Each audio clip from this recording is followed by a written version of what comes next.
కేటీఆర్ వ్యాఖ్యలు అనైతికం. మల్కాజ్గిరి మహిళలపై మాజీ మంత్రి కేటీఆర్ చేసిన వ్యాఖ్యలు నిరసనగా మల్కాజ్గిరి పట్టణ కాంగ్రెస్ ఆధ్వర్యంలో శుక్రవారం మల్కాజ్గిరి చౌరస్తాలో కేటీఆర్ దిష్టిబొమ్మను దహనం చేశారు. ఈ సందర్భంగా నాయకులు వెంకటేష్ యాదవ్, సతీష్ కుమార్, గుండా నిరంజన్ మాట్లాడుతూ కాంగ్రెస్ ప్రభుత్వం మహిళల కోసం ప్రవేశపెట్టిన ఉచిత బస్సు ప్రయాణానికి వస్తున్న ఆదరణ చూసి ఎవరో లేక అనుచిత వ్యాఖ్యలు చేస్తున్నారన్నారు. మహిళలపై బీఆర్ఎస్ పార్టీ నాయకులు గౌరవం లేదన్నారు. కార్యక్రమంలో పలువురు నాయకులు పాల్గొన్నారు. అయితే దీనిపైన ఇప్పుడు ఓకే సరే, ఇప్పుడు కేటీఆర్ ఎందుకన్నా మరి మహిళలకు ఉచిత బస్ ప్రయాణం ఇష్టం లేదా ఏంది మరి?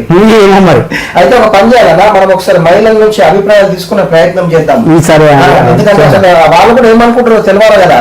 అవును ఇది అంటే ఇప్పుడు కొంతమంది నేనేమనుకుంటా అంటే ఆ ఇళ్లలో ఉన్న పెద్దవాళ్ళు అంటుండొచ్చు ఉచితంగా బస్సు ఉంది కాబట్టి ఇప్పుడు పోతున్నాయి, కొన్ని వస్తున్నాయి. కాకపోతే స్కూల్ విద్యార్థులకు, ఉద్యోగం చేసుకునే మహిళలకు మాత్రం ఎంత బెనిఫిట్, చాలా బెనిఫిట్ ఉంది.